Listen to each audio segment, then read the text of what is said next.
Antes de comenzar, me gustaría agradecer a la Universidad de Humboldt, a Teresa, por organizar este evento, por encabezar esta institución, a Javier García, por ser la persona que me invitó, a Eduardo Losco, que estuvo a cargo de la logística, y al equipo de Humboldt University, que han sido muy amables con las peticiones que les hemos hecho, que se han encargado de apoyar. Igualmente, un agradecimiento a Rubén Edén, que de alguna manera ha sido el contacto, el que ha tendido el puente para estar acá. Bueno, yo voy a comenzar para mostrarles algunas cosas. Ayer muy amablemente la colombiana que trabaja acá me ha llevado. ¿Sí? Las voy a mostrar para que las tengan presentes, porque lo vamos a hacer en una loción. No sé dónde se mirará mejor. Sí. Esta es una loción que me prestó Lucrecia, se llama Fabulous, de Isaac. He traído otras cosas más. Traje unas zanahorias. Traje una papa. Cruda. Se puede comer cruda, ¿no? Luego también he traído unas papitas que normalmente me gusta mostrarlas. Quizás esto ya les vaya diciendo lo que voy a hablar. Esta es harina, no la conocía, esta es harina de trigo. Y esta es una caja de hard cake. Bueno.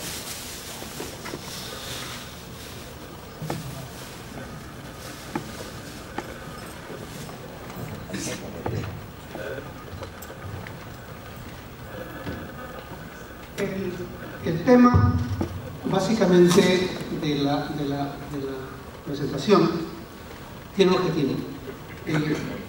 Perdón. ¿Me pueden ayudar para no estar volteando a la pantalla? ¿Sí?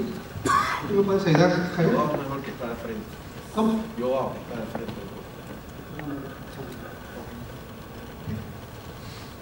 Gracias, perdón por... Estamos en la logística. Muy bien. Mi objetivo esta mañana es que reflexionemos sobre la importancia de la información. Creo que la mayoría, si no es que todos, estamos trabajando en el campo educativo. Entonces, el objetivo esta mañana es hablar y que reflexionemos sobre la importancia de las competencias mediáticas e informacionales. Voy a hablar un poquito más de las informacionales que las mediáticas, porque considero que son muy importantes en el éxito de cualquier ser humano durante su vida personal, profesional, de negocios, etc. La presentación, no sé si luego para ver si es mejor. Voy a cambiar el micrófono, porque el micrófono está dando por la computadora.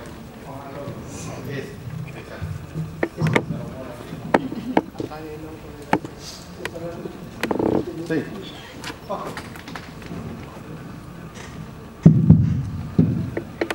Muy bien.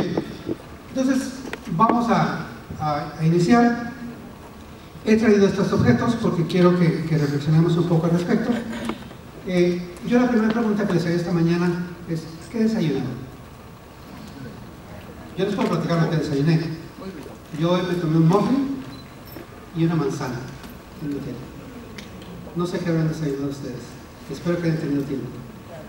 ¿Sí? ¿Seleccionaron bien lo que desayunaron? ¿Sí? Bueno, el ser humano, aparte de esa nutrición que requerimos diariamente, que elegimos a veces consciente o inconscientemente, ¿sí?, durante 3 o 5 veces al día, igualmente requiere de una nutrición intelectual.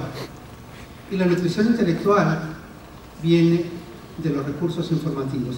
Y no quiere decir que es nada más los libros o las revistas, sino cualquier objeto, ¿sí?, que tenga una carga informativa. Puede ser una escultura, puede ser la misma silla. Si yo veo la silla, automáticamente puedo pensar en la tela, en la patente, en el tiempo, que quizás he visto estas sillas en Estados Unidos que son bastante estándar, creo que tienen, no sé, 20 años en los congresos, ¿sí?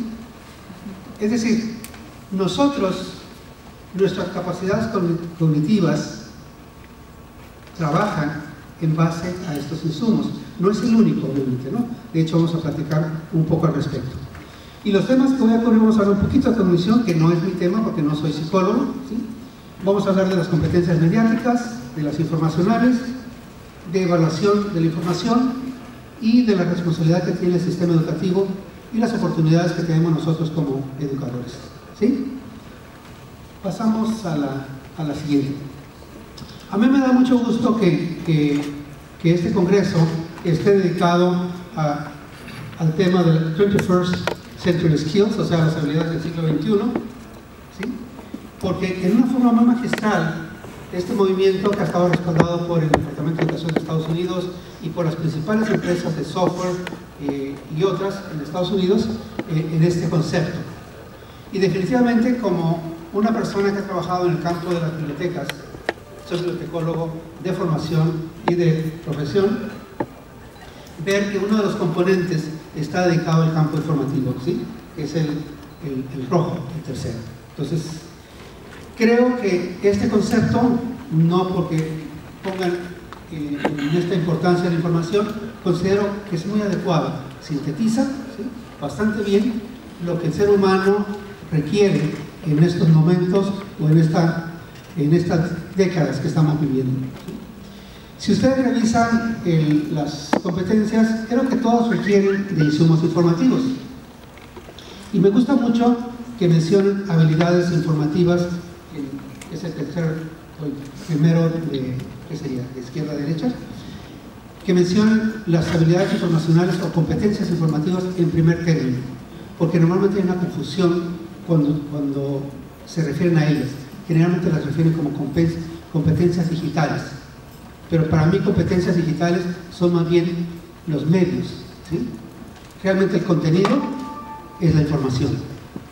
Y creo que nuestros alumnos, ayer mencionaban en alguna de las presentaciones que lo fue Manuel, de los millennials, de estos jóvenes que en este momento están empezando su vida adulta, ellos conocen mucho de habilidades digitales, es decir, saben usar los equipos. Un niño de 3 años ya maneja una tableta, le pica, etcétera, tiene esa capacidad. Sin embargo, los jóvenes que llegan a nuestras universidades no tienen competencias informativas, es decir, no tienen ese manejo tanto para el aprendizaje o para cualquier otra vocación. Pasamos a la siguiente. Bueno, los procesos cognitivos son complejos. Obviamente la información no es el único factor que determina nuestros procesos cognitivos. Es un insumo más, pero hay muchos otros factores que determinan esa capacidad cognitiva, ¿sí? Yo quisiera mencionar que en el campo de estas competencias, de estos procesos, hay bastante escrito. Pasamos al siguiente. Perdón. Se ha escrito mucho, pero definitivamente en el campo de la información no tenemos quizá tanta literatura al respecto, ¿sí?, para saber el papel que juega la información para conformar nuestras ideas, nuestros conceptos y nuestro actuar. La información, ¿por qué es importante? Es importante en sus diferentes etapas. Una, porque es un recurso que nos proporciona experiencias. No tenemos que vivir el mismo problema para aprender de otros. La información es conocimiento, es datos y es sabiduría. Si la pusiéramos en un orden del ciclo informativo, tendríamos primero datos, ¿sí?, y después seguiría información. Por ahí viene una diapositiva al respecto. Entonces, por esta razón, la información es muy importante. Pasamos, perdón, yo veo a Javier y sí. Aquí está. Sí. Si quiere, dámelo. No. Dámelo, yo lo paso. Sí, ok.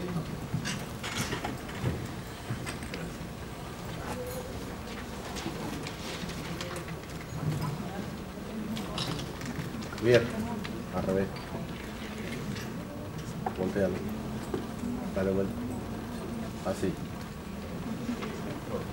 Si revisan, esto lo he tomado de un autor, por ahí viene la cita del lugar donde lo he tomado. Definitivamente, esas capacidades cognitivas están determinadas también por nuestras capacidades mismas, innatas que tengamos al respecto.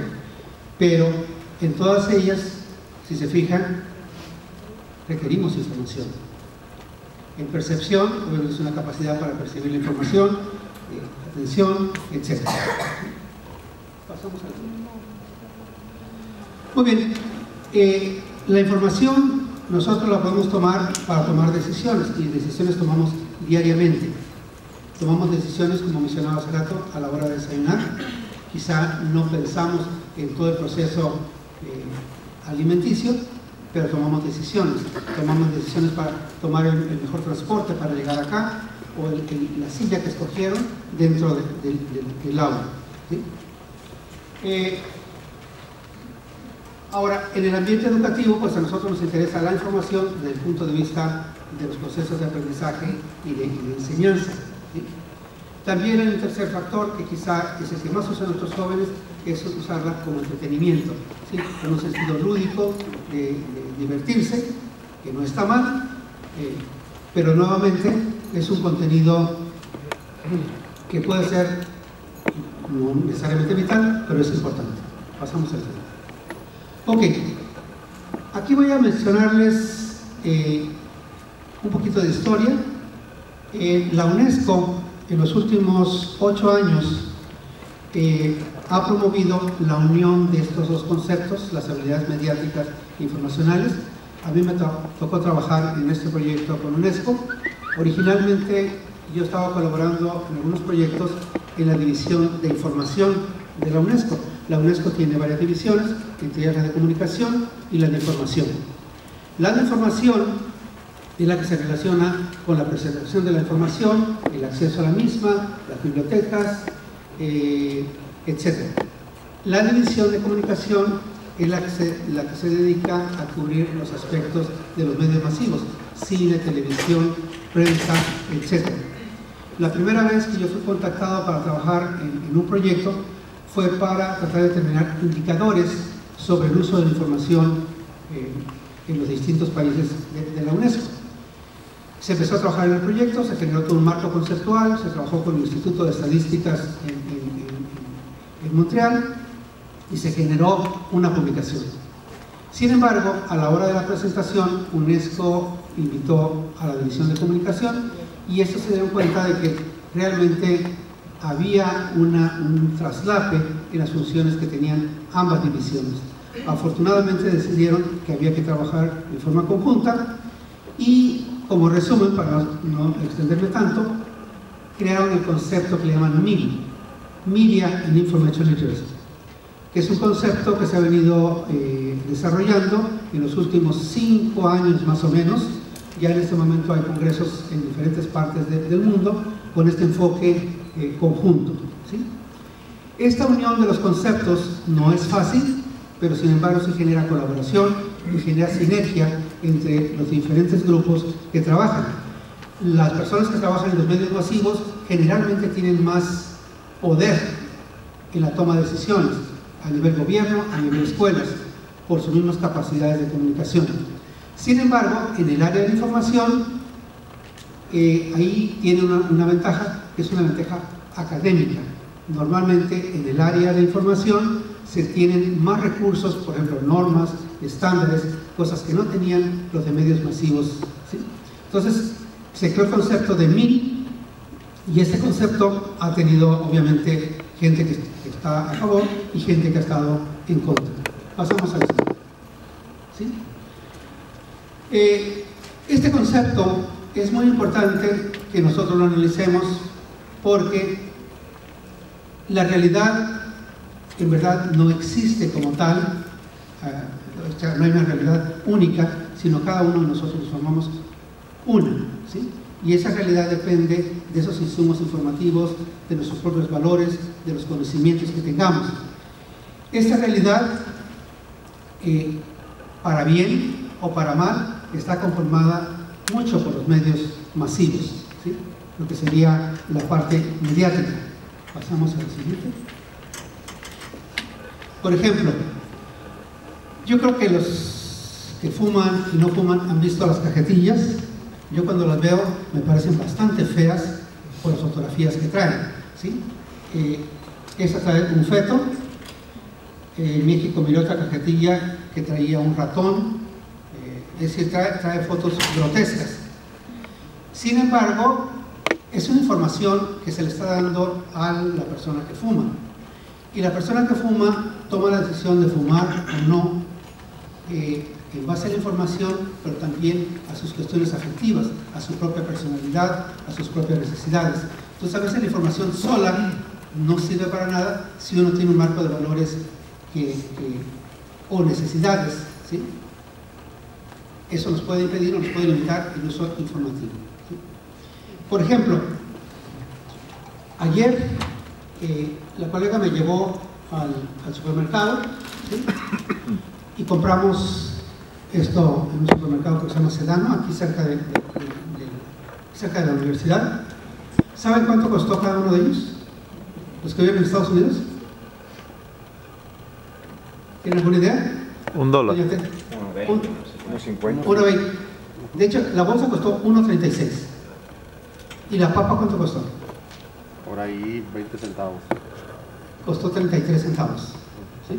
33 centavos y esta costó creo que 1.26, como 1.30. ¿Cuál es la diferencia en precio? Es un precio bastante abismal, ¿sí? Son que mínimo 4 veces más. Ahora, el peso de esto es, no sé, quizá la mitad de lo que pesa esta papa. No, ¿Sí? no. Ahora, yo les preguntaría a todos ustedes, ¿cuál nos sirve más para nutrirnos? No cognitivamente, sino físicamente, ¿sí? Y una papa en realidad no cuesta mucho trabajo cocinarla, se puede hervir. Pueden poner un timer ahí y pueden ir y calentar. Se la pueden comer con sal, con chile, con limón, con cualquier salsa que tengan.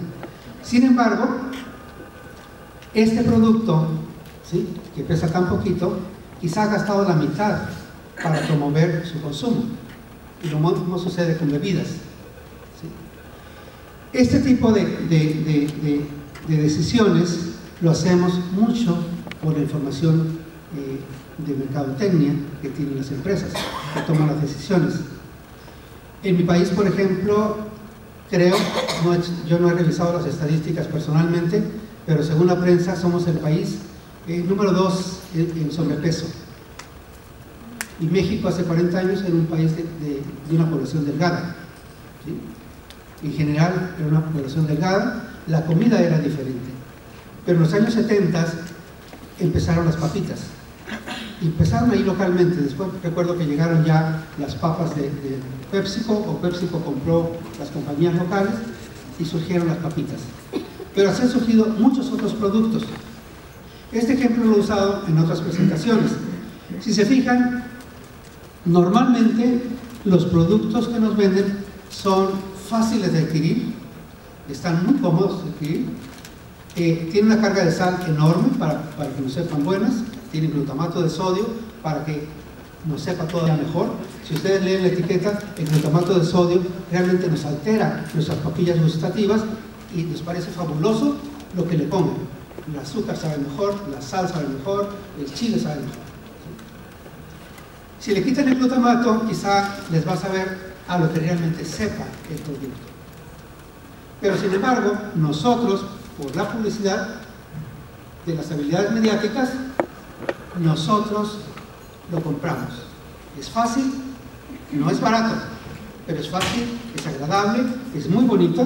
Normalmente los colores son dorados, plateados.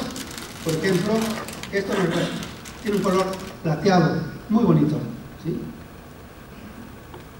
Bueno, las habilidades mediáticas son muy importantes, sobre todo en los niños y en los jóvenes. Realmente las escuelas y el sistema educativo deben trabajarlas. Hay países que ya están trabajando en forma seria, por ejemplo, toda la provincia de Ontario, en Canadá, tiene programas, o sea, ya clases dentro de la currícula para desarrollar habilidades mediáticas, para que el niño, el escolar, vaya sabiendo lo que hay detrás de cada mensaje que recibe. El sonido, el color, el movimiento, ¿sí?, la música, todo eso nos genera un efecto, ¿sí?, para potenciar positivo o negativamente el mensaje que recibamos. Y la información mediática que sería la otra parte de esas competencias que hoy estoy tratando de cubrir, son competencias muy importantes. Las habilidades mediáticas determinan nuestras decisiones diarias, en lo que comemos, pero no solamente en lo que comemos, en lo que vestimos, en lo que usamos, ¿sí? Esta noción la compramos mucho por publicidad. Lo que gastan de nuevo las empresas en publicidad de perfumería es enorme, ¿sí? Yo recuerdo que mi primer loción fue cuando tenía 27 años. Yo nunca pude comprar una antes. Y me la regaló un profesor aquí en Estados Unidos cuando vine a hacer la maestría en Denver y pasé un semestre en Boston. Recuerdo que me regaló mi primer loción. Desde entonces compré una. Mi profesor se murió ya, pero siempre recuerdo que me regaló esa loción de sándalo.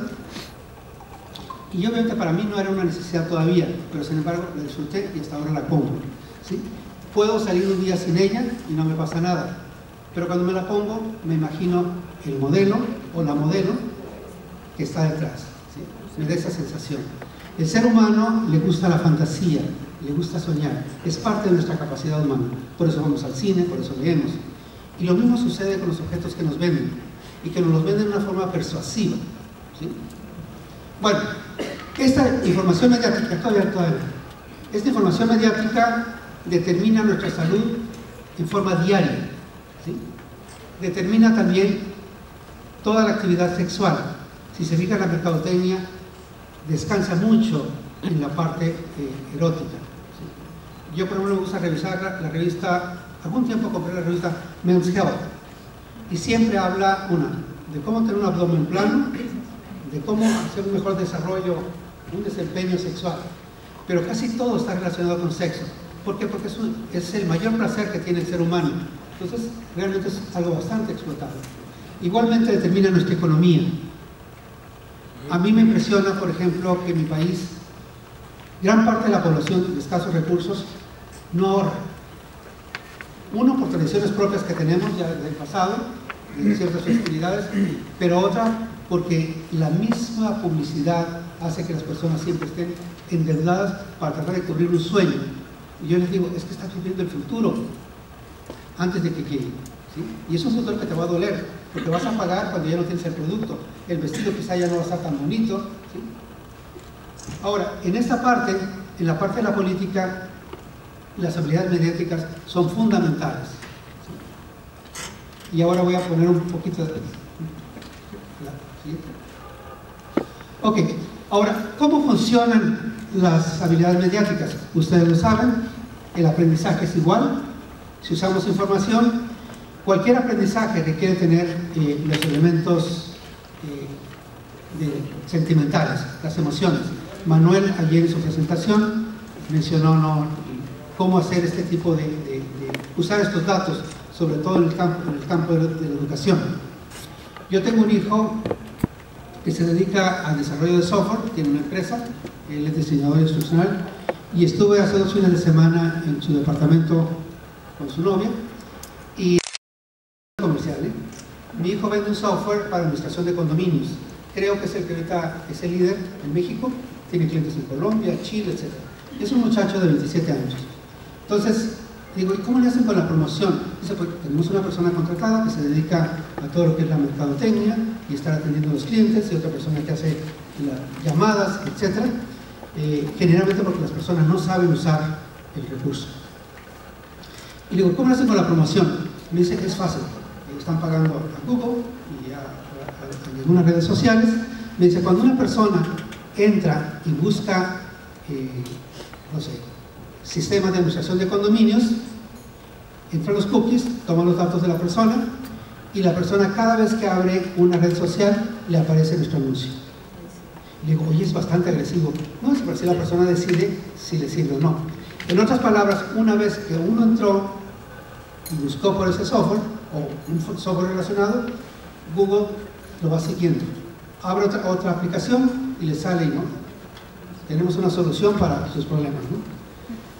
Pero no es la única empresa ni el único producto que hace eso.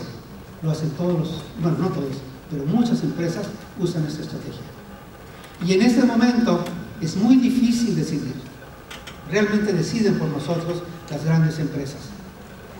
Y las consecuencias son fuertes, sobre todo en países de menor desarrollo, ¿sí? Pero inclusive en algunos desarrollados también.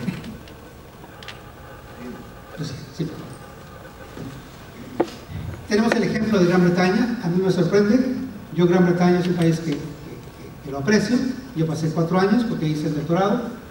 Y de Europa, quizá, con perdón de mis colegas españoles, pero Gran Bretaña es mi primer lugar y después España. Es un país que aprendí a apreciarlo, a pesar de que al principio es difícil por su cultura anglosajona. Esa decisión, no sé si habrán leído toda la secuela, realmente fue una decisión cargada de mercadotecnia. Y la población creyó todo lo que le dijeron. Bueno, no sé si creyó todo, ¿no? Pero sí creyeron lo suficiente como para votar su salida del Reino Unido. Y a mí me parece una ironía que para una nación como Gran Bretaña, que fue un imperio, Gran Bretaña, en una época de la historia, que fue al principio del siglo pasado, antes de la Primera Guerra Mundial, dominaba 3/3 partes del mundo, ¿sí? Y ahora este país quiere ser una isla. Igualmente tiene lo que le llaman el Commonwealth, donde pertenecen los 20 o 25 países, entre ellos Canadá, Australia, Nueva Zelanda y varios países africanos. Sin embargo, se retiró de Europa. La campaña fue una campaña bastante agresiva de la oposición. Al Partido Laborista lo culpan de la pérdida porque creo que el Partido Laborista no asumió el contrarrestar la publicidad de los que estaban a favor de la salida, ¿sí? ¿Qué usaron? Usaron el sentimiento que se llama miedo, ¿sí? Y los británicos votaron por su salida. A mí también me impresiona ver las noticias. Ayer y antier, por estar aquí, bueno, he aprendido CNN en inglés, y me impresionan las noticias, las de ayer y las de antier, entre Hillary Clinton y Donald Trump. No voy a decir quién es bueno ni quién es malo, pero me impresiona la mercadotecnia, sobre todo la de anoche. Decía, pero esto con perdón, no, y mis respetos, pero hacía la política también en México. Era basura lo que estaban diciendo anoche. Pero es la política. Y eso hace que nosotros decidamos el destino de un país, la economía, la propia educación, etc. Sí. Esta es una conferencia TED. Acaba de haber un congreso la semana pasada de TED, que fue, no me acuerdo qué lugar, pero las fotos eran impresionantes de la belleza del lugar de montañas. Y él fue uno de los conferencistas principales. Y me gustó mucho esta frase de alguien que estaba tuiteando acerca de la conferencia y mencionaba cómo el miedo, dice, sustituye lo desconocido por lo horrible, ¿sí? En pocas palabras, cuando nos da miedo, nosotros perdemos ya esa capacidad de razonamiento, se disminuye y podemos tomar decisiones que no necesariamente tienen un fundamento lógico, ¿sí? Pasamos a la siguiente. Muy bien, entonces tenemos por un lado las competencias mediáticas, que para mí son las competencias que deciden el día a día de nosotros, que son muy importantes porque son las partes corporales, las partes política, salud, etc. Pero tenemos la otra moneda de las competencias, que serían las habilidades informativas. Esas habilidades informativas, hay un movimiento bastante fuerte desde finales de los 90, pero principalmente en esta década pasada y esta que está transcurriendo, que se ha escrito bastante alrededor del mundo. Y Estados Unidos ha sido país líder en sobre todo los anglosajones, Australia, Nueva Zelanda, Inglaterra, en el movimiento sobre competencias informativas. Aquí en Estados Unidos le llaman competencias, en Estados Unidos, en Inglaterra o Gran Bretaña le llaman skills, o sea, habilidades. Y creo que habilidades es el término más correcto desde mi punto de vista, porque una competencia se compone de habilidades. Pero creo que eso también puede tener discusión dependiendo del enfoque que cada quien tenga. Ahora, estas habilidades, ¿en qué consisten? Yo estoy poniendo aquí las de México. México son los países, de los pocos países hispanoparlantes que tienen normas para educación superior. Esas competencias son 8, ¿sí? Y las competencias, si se fijan, son como básicas. Si un egresado de alguna institución realmente las tuviera, es un egresado que puede competir en cualquier esfera geográfica de este planeta. Uno, que el egresado entienda, ¿sí?, la estructura informativa de su disciplina, de su carrera, ¿sí? Dónde se genera la información, dónde se procesa, dónde se distribuye. Hay una persona que está haciendo doctorado, bueno, es indispensable que conozca a ERIC y que se acostumbre a usarlo. Y si va a usar literatura en México, bueno, sería IRESE. Aquí Roberto se las maneja al dedillo, pero cualquier otra disciplina, el derecho, la medicina, es muy importante que ese estudiante, durante su trayecto de la carrera, aprenda dónde nacen los recursos que él va a usar principalmente. ¿Cómo estamos de tiempo, Javier? ¿Sí? Ok. La número 2, es muy importante que la persona esté consciente de su necesidad informativa, es decir, que desarrolle el hábito de usar información. En estos momentos, más que nunca, con el celular, si tienen acceso a internet, nosotros podemos buscar información en forma fácil. No solo la información coloquial del clima, cómo llegar, dónde hay un hotel, etc. Por ejemplo, pueden consultar las bases de datos de sus propias universidades a través de su celular. Pueden bajar estadísticas gubernamentales. Si nosotros enseñamos a los niños, a los jóvenes a hacerlo en todos sus procesos educativos, eso los va a formar a que puedan alimentarse diariamente, que no sean anémicos intelectualmente, ¿sí? Si ustedes tienen niños que están ya en edad preescolar, bueno, enséñenlos a buscar la dirección del parque, el tamaño del parque, sí, a ver, busca qué árboles tiene este parque, de tal manera que se va desarrollando ese hábito, que cada vez que tengan una duda, siempre la busquen. Ahí va un pájaro, es muy bonito, ok, ¿qué te parece si buscamos qué pájaro es el que va cruzando en estos momentos? ¿Sí? Hace años yo recomendaba que siempre tuvieran un diccionario en la sala y tuvieran otro en la cocina. Ahora ya no es necesario recomendar eso porque el celular les permite, ¿sí? Pero es cuestión de hábitos para que el niño y el joven lo vaya haciendo. En sus clases mismas enseñen a sus alumnos a consultar las bases de datos de sus bibliotecas. El celular es una herramienta poderosa para que el alumno no solamente sea diestro en la parte lúdica, sino también en la parte académica. Es muy importante dentro de estas normas que la persona tenga capacidad de localizar información, no solamente la que nos ofrece Google. Ayer la colega argentina mencionaba la búsqueda de información, ¿sí? Si yo busco en Google, la mayoría de las veces debo decir uso la casilla, y creo que la mayoría también de los ciudadanos y los jóvenes usan esta casilla fácil, donde uno pone un término y Google arroja un resultado. Lo ideal es que los alumnos enseñen a manipular la búsqueda, que pueden usar la lógica booleana, que pueden usar delimitadores, ¿sí?, términos delimitadores, para que puedan sacar la información que requieren, ¿sí? Ayer escuchaba a la colega argentina que buscaba alguna información en Google sobre alguna cuestión que era algo de ecología, algo así, ¿sí? Cuando se tienen estas habilidades de búsqueda booleana y de delimitadores cercanos, realmente uno puede manipular mejor la búsqueda y no tener solamente lo que Google les arroja, que después de todo Google es una empresa y les pone muchas veces lo que comercialmente es más apropiado. La mayoría de los estudiantes, de acuerdo a estudios en Estados Unidos, en Europa, algunos en América Latina, los alumnos no usan estos operadores booleanos, ¿sí? Entonces, están recibiendo la información que está encima, la más común. Pero si realmente quieren hacer investigación, quieren una formación más seria, tienen que buscar esos datos con mayor estrategia. Igualmente, la recuperación. ¿Cómo recupero la información si está en Moscú, o está en Azerbaiyán, o está en Tokio, o está en Nueva York? Realmente, gran parte de la información se puede recuperar, se puede tener acceso, no solamente la que está en Internet, sino la que está también en papel, ¿sí?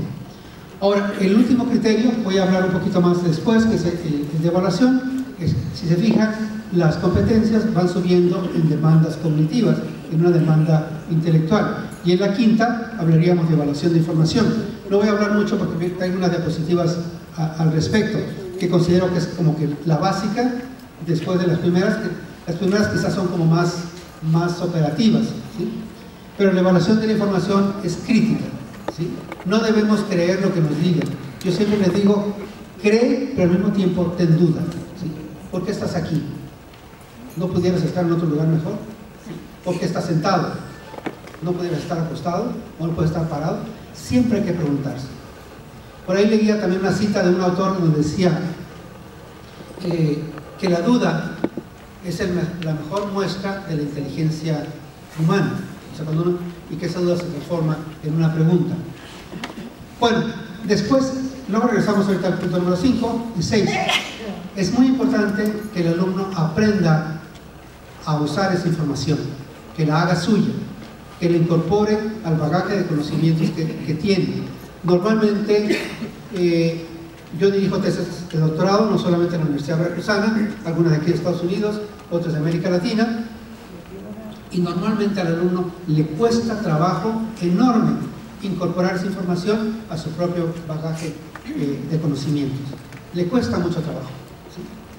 Ahora, en las siguientes es todavía mayor, en la capacidad de comunicar. La capacidad de comunicar es decir, oral, o por escrito, o por cualquier medio que tengan, pero sobre todo la de escribir es una habilidad de las más altas cognitivamente. Gran parte de la población no logramos desarrollar esta capacidad de escribir. Y eso se refleja en los países a través de estadísticas, por ejemplo, del número de libros que publican.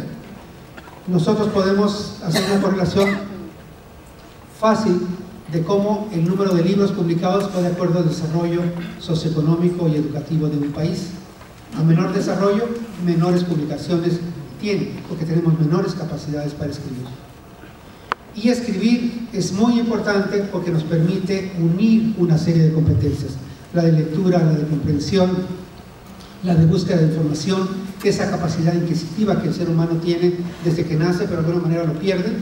Si vemos a los niños de 2 o 3 años, son unos investigadores, tocan, miran, jalan, rompen, porque están aprendiendo, pero lo pierden conforme crecen. Y en parte el sistema educativo tiene una responsabilidad y los padres mismos. ¿Tenemos agua? Acá tenemos. Permítanme un segundo. Bueno, aparte de la capacidad de comunicación, viene la última, que es la parte ética, que nuevamente la información que tenemos disponible en forma electrónica hace que normalmente el corte y pega sea un hábito entre los jóvenes, ¿sí? Ayer también platicábamos, no sé si con quién, platicábamos sobre lo fácil que es piratear o plagiar tesis en este momento. Y yo le comentaba a la persona, pero también estamos en un momento en que es más fácil identificar el plagio, ¿sí? No lo hacemos porque quizás nosotros como docentes no hemos desarrollado ese hábito, o quizá por cuestiones de tiempo, etc. Pero en este momento hay herramientas poderosas. El mismo Google, que no cuesta, nos permite rastrear la originalidad de una tesis. Y si tienen la oportunidad de comprar un software especial para esto, definitivamente lo van a hacer. Les dice el porcentaje de la originalidad de la tesis. Y aún no revisa si realmente citaron o no citaron. Si citaron, no hay problema con la no originalidad. Hay países como Francia, que son más organizados, donde tienen ya un sistema nacional en el sistema de educación superior. Montan todas sus tesis automáticamente y les permite tener una búsqueda más fehaciente, ¿sí? Entonces, la ética, por otro lado, no significa que uno tenga que comprar la información. Significa principalmente, como ustedes saben, como académicos, reconocer la propiedad intelectual. ¿Quién generó la idea para darle el reconocimiento adecuado? Pasamos a la siguiente. Bueno, aquí hay este cuadro es una comparación entre las habilidades mediáticas e informacionales. Es un artículo que publicaron en una revista española que se llama Comunicar. Si se fijan, en la parte superior, la información académica, obviamente como la palabra lo dice, generalmente está relacionada con los procesos de aprendizaje educativos y de investigación, mientras que las mediáticas están con el uso diario de la información. Pero ambas son importantes. Estas sobre todo para mí son vitales que se desarrollen en la educación básica, ¿sí? Y estas desde la básica hasta la superior. Yo asumiría que una persona que ha recibido una buena educación en casa o en la escuela, estas habilidades las desarrolla y puede practicarlas. Estas sí deben de comenzar desde el kinder y continuar hasta el doctorado, ¿sí? Para que el alumno vaya fortaleciéndolo. Un ejemplo más que he puesto en esta parte, la literatura. Este ejemplo lo puse en una conferencia de COMIE en octubre, pero la información es más o menos como la comida, lo que compramos. Los libros, o sea, la información académica generalmente no es tan bonita, ¿sí? Este libro tiene una buena cubierta, ¿sí? Pero si se fijan, está en blanco y negro, no sé si habrán tenido tiempo de ojearlos, no tiene fotos. Este libro es árido. Este libro no es para cualquier persona, es para una persona que sepa leer y que sepa apreciar la información, ¿sí? Entonces la información académica normalmente no es atractiva. Ver una revista científica, trae cuadros, quizá, etcétera, ahora empiezan a usar un poco de color, pero en general no tienen el color de una revista como Hola o La Folletería, no consiguen una revista comercial, pero normalmente traen fotografías muy bonitas, el papel es brillante, glossy, como dicen en inglés, ¿sí? Entonces, la información, como la comida, ¿sí? Mientras más atractiva la comida es, quizá la calidad hay que cuestionarla. La información igualmente. Si la información está muy bonita, cuestiónense, porque se las están envolviendo en un paquete para que la consuman. Y esta información la consiguen donde quieran, como esta. Y la información de calidad no se consigue donde quiera, hay que ir al supermercado, hay que hacer un viaje especial. Estas papitas yo las podía comprar en mi hotel, esta no, tenía que ir a un supermercado. Le pedí a Manuel, estaba un poco ocupado, pero me llevó, que no tengo el nombre, la colega colombiana de Humboldt, ella me dio. Entonces la información es igual. ¿Cómo? Patricia, aquí. Patricia, muchas gracias, Patricia. Y acá está. Entonces la información, cuando usted tenga color, tenga movimiento, tenga sonido, siempre pregúntese, ¿será buena información? Y sí la hay, ¿no? Obviamente. Y a sus alumnos, enséñenlos que aunque la información no tenga fotografías y no tenga color, es una información importante. Mientras más austera, yo diría, mayor indicador de que es buena. Pasamos a la siguiente. Bueno, el espectro informativo ya lo vimos de alguna manera, pero básicamente tenemos lo que son los datos. Este cuadro lo deben de conocer ustedes muy bien. Esos datos, una vez que tienen una estructura, es información, pero se convierte en información en el momento que nosotros la digerimos, la hacemos nuestra, ¿sí? Una vez que nosotros ya lo aplicamos, esto sería ya un conocimiento que ya lo podemos comunicar.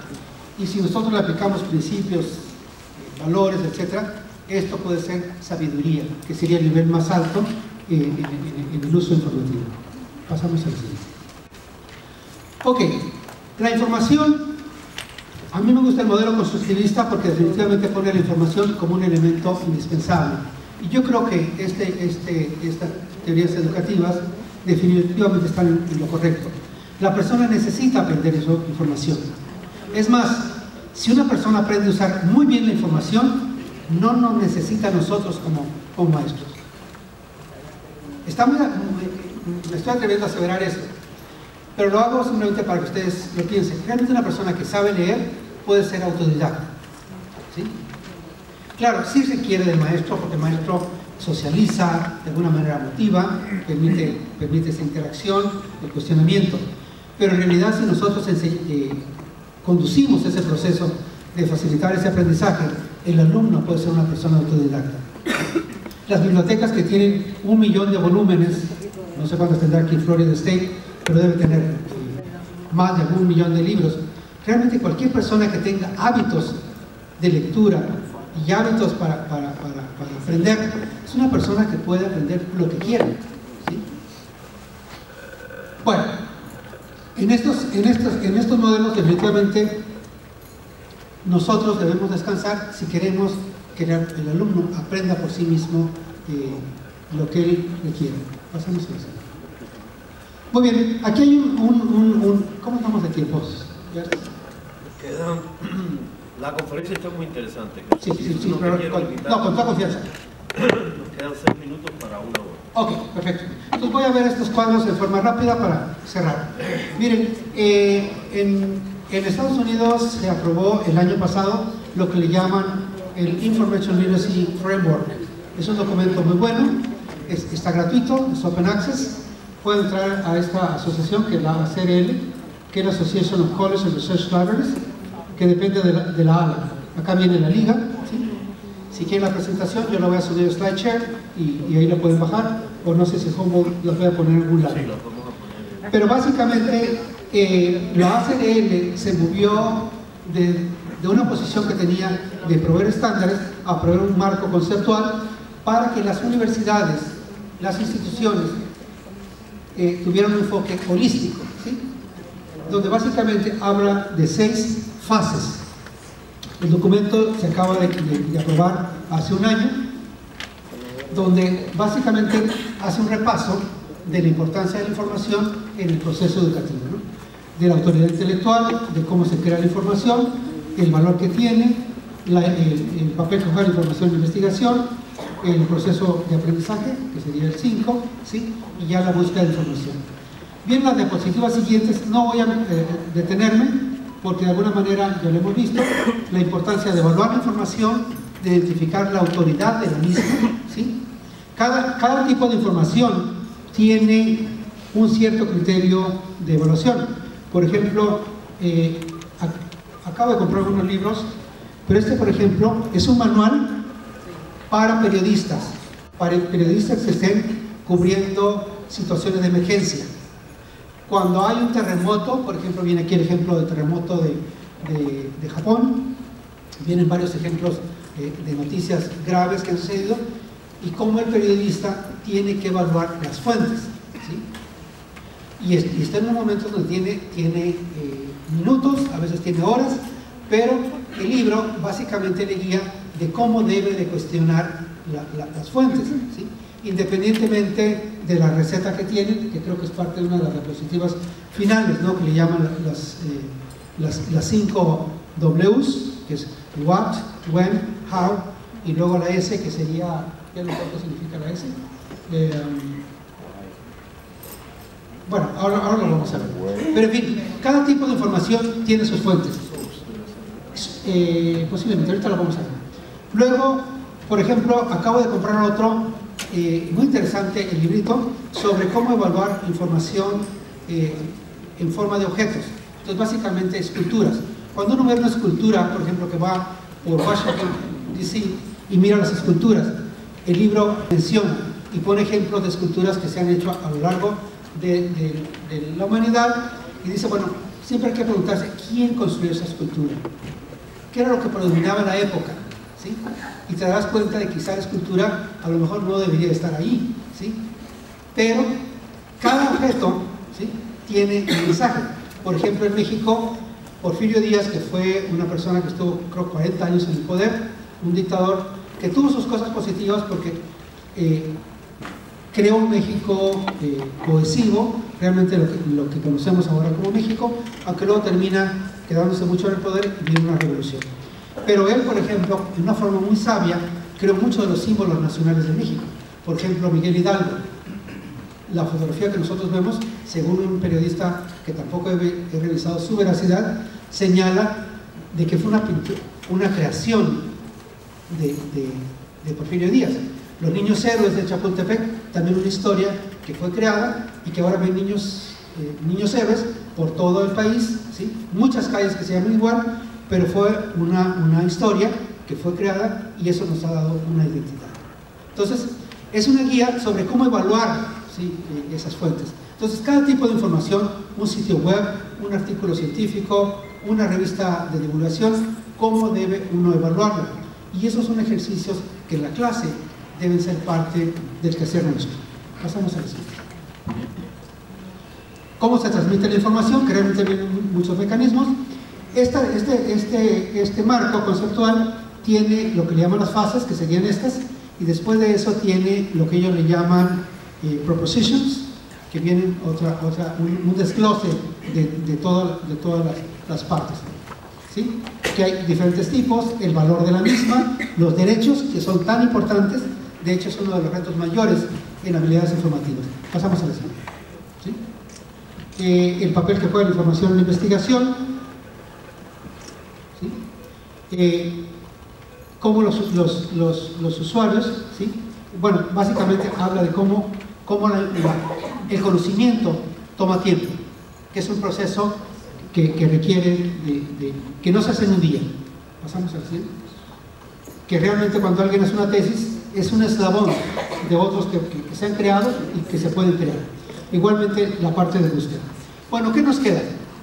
Creo que nosotros como académicos, como profesores, como maestros, etc., tenemos un reto, que realmente la información se use, y se use con un sentido crítico, ¿sí? Los retos que tenemos es que normalmente el modelo pedagógico que se tiene no usa tanto información, ¿sí? La estructura educativa a veces tampoco lo permite, y los maestros somos a veces la mayor barrera en el uso de la información. Yo aquí pongo un ejemplo. Los libros, ayer también estuve en 2 de los talleres y me gustó, obviamente porque era música para mis oídos, una maestra donde habló de diseño instruccional y hablaba del libro de texto, decía que había que reducir el libro de texto. Entonces nunca puedo estar más de acuerdo con ella que en ese momento. Pero miren, el libro de texto es como una caja de hotcakes. Yo en lo personal a los profesores les recomiendo no hacerlo. Permitan que el alumno busque la información por sí mismo, ¿sí? El libro de texto es una información ya digerida, procesada, donde al alumno le da toda una forma ordenada. Pero en realidad deberíamos decirle al alumno que él elija la harina.